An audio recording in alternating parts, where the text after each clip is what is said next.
சாதா tea, China tea, single tea, parcel tea, பட்டி தொட்டி சிட்டி எல்லாம் எங்க டீ கெட்டதாண்டா.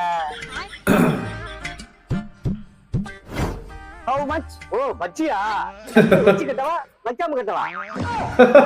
பச்சி இல்லண்ணே, டீக்கு எவ்வளவு ஆச்சு? அம்பே 30 rupees. ஏமா? பரவாயில்ல, அவரே மேல போகுது. டீ 20 ரூபா தானே, 30 ரூபா சொல்றீங்க, அதுக்குள்ள 5 ரூபா ஏத்திட்டீங்களா? ஏண்டா ஒன் ஷாப்ல 140 ரூபா கணக்கு 155 ரூபா சொன்னாலும் வாய் பிடிக்க தெரியுதுல, டீ கடையில 5 ரூபா ஏத்தா கொடுக்க மாட்டீங்களா? கரெக்டான கேள்விதான். The next day.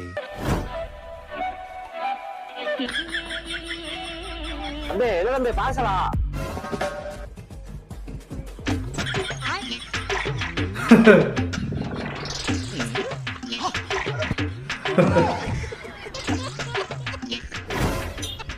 அப்படியாங்க, இந்த வாரேன்.